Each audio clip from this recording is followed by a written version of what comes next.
Question number 2 का पहला part करेंगे हम। ये असल में वर्ड प्रॉब्लम्स है। यहाँ से क्वेश्चन नंबर 2 जो है इसका हर पार्ट वर्ड प्रॉब्लम्स है, यानी आपको सिचुएशन दी हुई है, आपको इक्वेशंस बनानी है, फिर उनको सॉल्व करना है। एलिमिनेशन मेथड और सब्स्टिट्यूशन मेथड से उनको सॉल्व करना है आपको। उनमें से सबसे पहला जो है वो है if we add 1 to the numerator,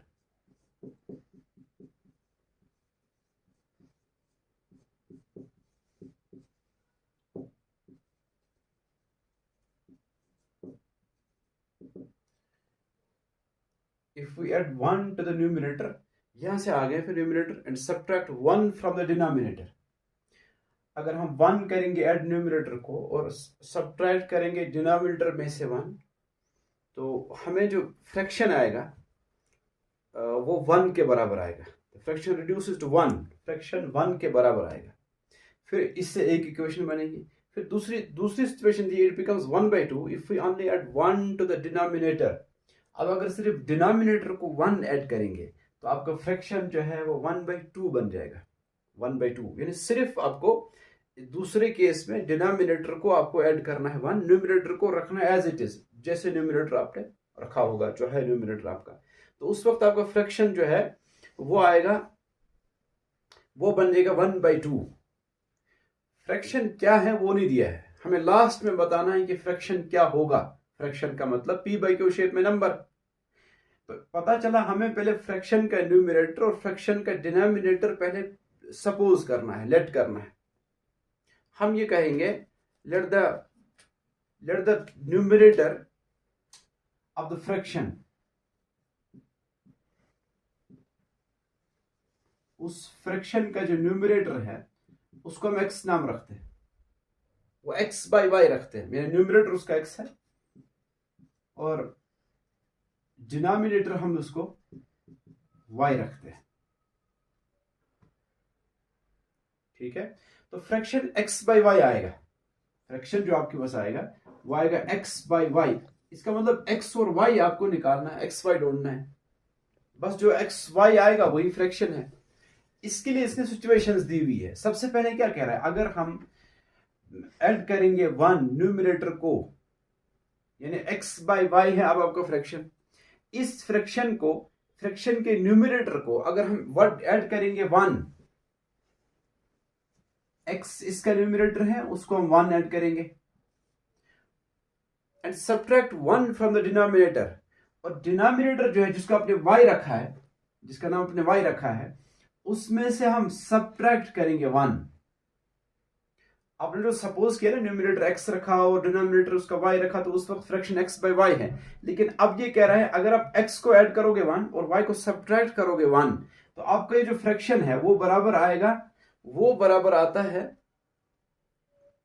1 के। फ्रैक्शन रिड्यूसेस टू 1, वो 1 के बराबर आ रहा है। यहां से आपको पहली इक्वेशन निकलेगी। आप इसको 1/1 लिखो। ठीक है, तो 1/1 से क्या होगा, ये क्रॉस मल्टीप्लिकेशन, मैंने पहले भी कहा था, ये क्रॉस मल्टीप्लिकेशन नहीं होती है, ये असल में ट्रांसपोज होता है, ट्रांसपोज करते हैं।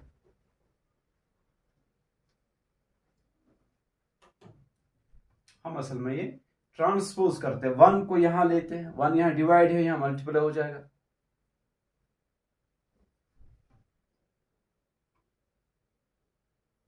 x+1 into 1 इज इक्वल, ये y into 1 वहां ले जाओ, 1 into y minus 1। ठीक है, तो आप मल्टीप्लाई करो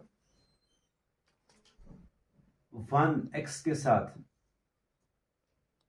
1 into x, 1 into x, x 1 into x, x आएगा ना, 1x आएगा, उसको x ही लिखेंगे। फिर इसके आगे साइन है plus, plus into plus plus ही होता है, 1 into 1 1 इज इक्वल। ऐसे 1 y minus 1 के साथ, जैसे यहां 1 into x plus 1 ही आया, ऐसे 1 जब मल्टीप्लाई करेंगे y minus 1 के साथ तो y minus 1 ही आएगा। आपको लग रहा है यहां से इक्वेशन बनने लगी हमारी। आपको इक्वेशन चाहिए ना, equation in linear equation in 2 variables हम पढ़ रहे हैं, ऐसे एक लीनियर इक्वेशन इन 2 वेरिएबल्स यहां हमें चाहिए। उसमें क्या होता है, एक साइड से वेरिएबल वाली टर्म्स होती है और RHS में कोई कांस्टेंट होता है। आप क्या करोगे, x है एक वेरिएबल, y एक वेरिएबल वाली टर्म है, आप इनको एक साइड में रखो। x, ये y, इसके आगे साइन प्लस है, ये माइनस आएगा, x minus Y is equal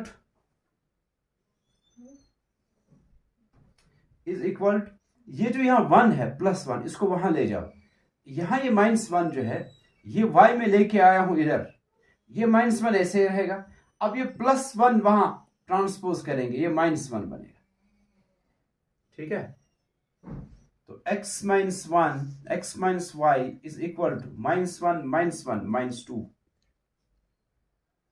ये आपकी पहली इक्वेशन बनी।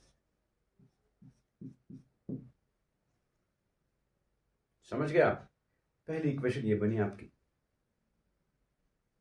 तो उसके बाद हम दूसरी इक्वेशन के लिए दूसरी सिचुएशन पढ़ेंगे। दूसरी सिचुएशन क्या है, अब ये कह रहा है इट बिकम्स 1/2। अब दूसरा केस लेना है, इसी x/y को, ये जो x/y फ्रैक्शन है, यानी न्यूमरेटर जिसका x है वो डिनोमिनेटर जिसका y है, इसको अब आपको क्या करना है, इसको अगर सिर्फ डिनोमिनेटर को, if we add 1 to the denominator only, सिर्फ डिनोमिनेटर को ही अगर सिर्फ 1 ऐड करेंगे, इसका मतलब आपको न्यूमरेटर को ऐसे रखना है जो आपका न्यूमरेटर है, जो आपने सपोज किया है।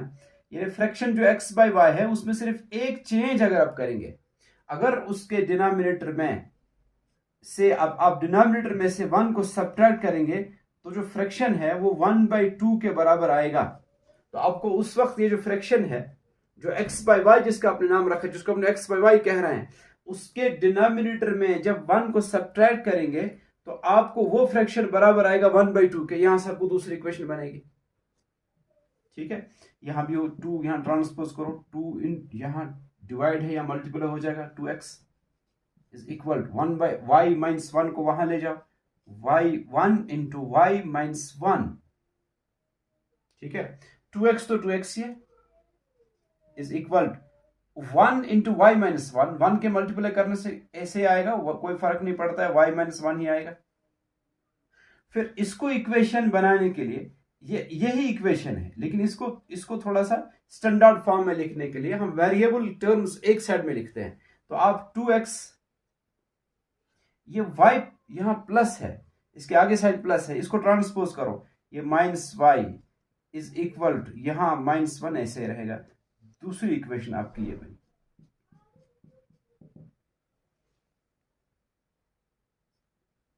तो आपकी दो इक्वेशंस आपकी ये मैंने लिखी है, ये दो इक्वेशंस आपके पास है। अब जैसे आपके क्वेश्चंस हुआ करते थे कि ये दो इक्वेशंस है, सिस्टम इक्वेशंस का, इसको आपको सॉल्व करना। तो सबसे पहले आप एलिमिनेशन मेथड से किसी एक वेरिएबल का वैल्यू निकालते थे बाय एलिमिनेटिंग कोफिशिएंट्स। क्या करते थे, आप देखते थे यहाँ की x टर्म और यहाँ की x टर्म, यहाँ की y टर्म और यहाँ की y टर्म, किसी या तो x वाली टर्म्स का तो या इन दो y वाली टर्म्स का कोफिशिएंट जो सेम होना चाहिए था। फिर अगर नहीं होता था सेम, आप मल्टीप्लाई करते थे या कुछ डिवाइड करते थे, ताकि कोई एक x वेरिएबल वाली टर्म या तो x वाली टर्म्स या y वाली टर्म्स का कोफिशिएंट सेम आ जाए। लेकिन अगर आप इन इक्वेशंस में देखेंगे ना, यहाँ y का कोफिशिएंट है 1, नेगेटिव साइन भी है -1, और यहाँ भी y का कोफिशिएंट 1 ही है -1, तो यहाँ मल्टीप्लाई करने की जरूरत है ही नहीं। आपको सीधे ये जो y वाली टर्म्स है ये सेम है, इनका इसका कोफिशिएंट -1, इसका कोफिशिएंट -1, आप इनको अगर सीधे सब्ट्रैक्ट करेंगे इन दो इक्वेशंस को, तो y और y खुद ही कैंसिल हो जाएगा, y वाली टर्म्स कैंसिल हो जाएंगे। आप लिखना, उसके बाद हमें लिखना पड़ेगा subtract equation second from first, subtract equation second from equation first. तो फ्रॉम इक्वेशन फर्स्ट जब हम कहते हैं तो हमें फर्स्ट इक्वेशन को पहले लिखना पड़ता है, तो यहां लिख के हैं। ठीक, आप इसको स्टेप बढ़ाना लिख लेना, लेकिन यहां लिख के हैं। तो क्या होगा ऐसे जब सब्ट्रैक्ट करते हैं, तो ये साइन प्लस था, ये माइनस बनता है, ये साइन माइनस से प्लस बनेगा, ये साइन माइनस से भी प्लस बनेगा, साइन चेंज हो जाते।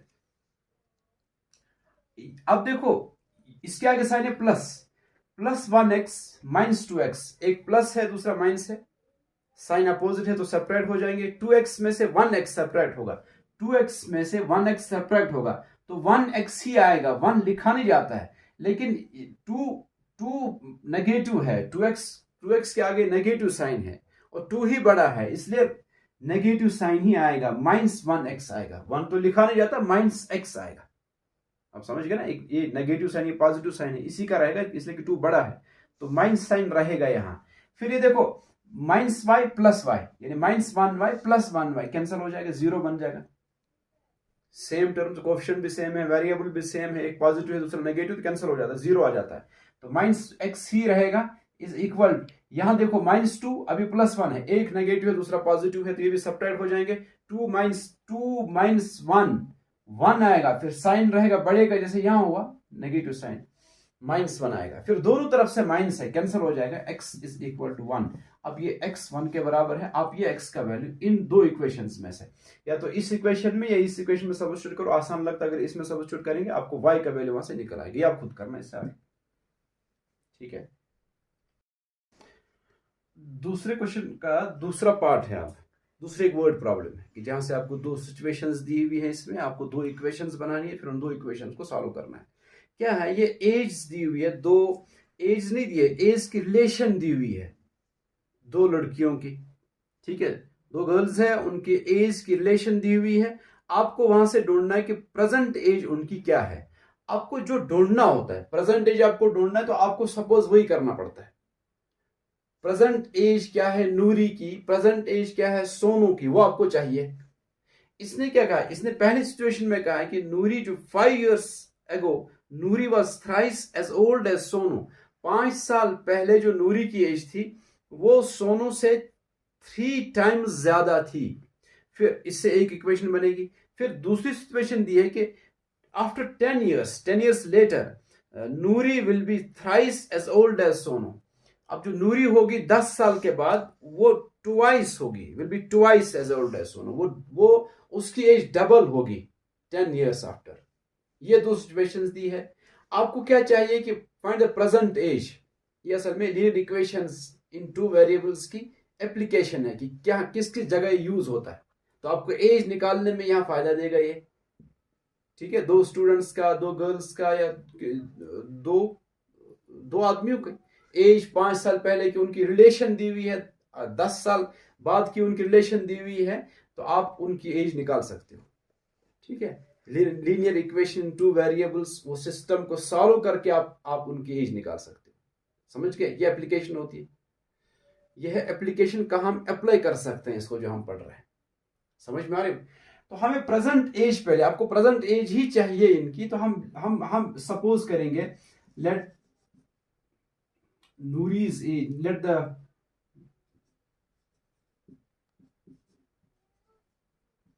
नूरीज present age be x and that of Sonu वो हम रखते हैं y। समझ गए आप, कुछ भी लिख सकते हैं हम इसको, let the present age of Noori, Noori's present age, फिर ऐसे सोनू की प्रेजेंट एज वो आपने y रखी। प्रेजेंटली उनकी एज x है और ये y है, पता नहीं ये निकालना है, इसलिए हम एक वेरिएबल चूज कर रहे हैं। नूरी की एज के लिए x और सोनू की एज के लिए एक वेरिएबल हम सपोज करते हैं, हम चूज करते हैं y। अब हम आते हैं पहली जो इनके दरमियान की रिलेशन है। ये कह रहा है 5 years ago, उनकी एज की रिलेशन 5 years ago। पहले हम क्या करेंगे, अगर प्रेजेंट एज नूरी की x है, प्रेजेंट एज सोनू की y है, तो हम ये देखेंगे कि 5 साल पहले जो उसने रिलेशन दी है, हम देखेंगे पहले 5 साल पहले एज क्या होगी। हम ऐसे लिखेंगे 5 years ago, 5 years ago पहले एज क्या होगी इन दोनों की। जिसकी एज आज x है, नूरीज एज 5 years ago जो मैंने लिख के रखा, नूरीज एज कितनी होगी। आज अगर वो x है तो 5 साल पहले का मतलब उसमें से 5 साल कम हो जाएंगे ना। जो आज 10 साल का है, 5 साल पहले वो 10 - 5 5 ही होगा। जो आज x years का है वो 5 साल पहले x - 5 होगा, x - 5 ही होता है ना। ऐसे ही जो सोनू है, सोनूज एज 5 years ago वो क्या होगी, वो आज तो y है, वो उस वक्त y - 5 होगी। 5 साल पहले वो y - 5 होगा ना, उसमें से 5 5 years हम कट करेंगे, ठीक है ना। तो ये है एज 5 साल पहले नूरी की और ये है एज 5 साल पहले सोनू की। इन दो एज की रिलेशन दी हुई है, यहां से आपको इक्वेशन निकले। आप समझ गए यहां तक। अब क्या कह रहा है कि नूरी की जो एज है 5 साल पहले हमने वो देखा, वो x-5 है, वो बराबर है 3 टाइम्स सोनूज एज। वो ऐसे लिखा जाता है कि नूरी की एज 5 साल पहले बराबर है 3 टाइम्स, 3 इंटू 5 साल पहले 5 years ago जो सोनू की एज होगी। तो ऐसे लिखा जाता है उसको। यहां से आपको पहली इक्वेशन निकलेगी। अब उसको सिंप्लीफाई करेंगे, हम लिखेंगे x-5 is equal to 3 into Y 3y minus 3 into 5 15। यहाँ नेगेटिव साइन क्योंकि प्लस है, प्लस माइनस माइनस होता है।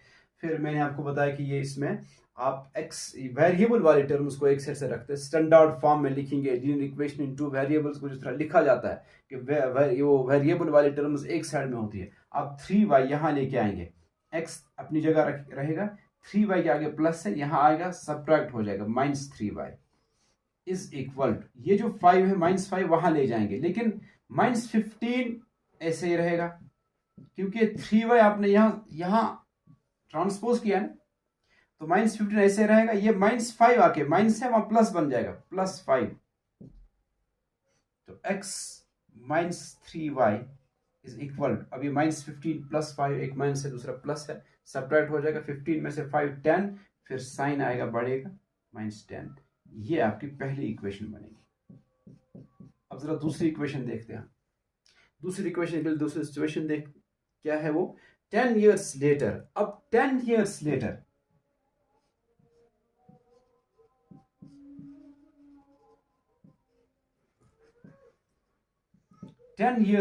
क्या है, सो एज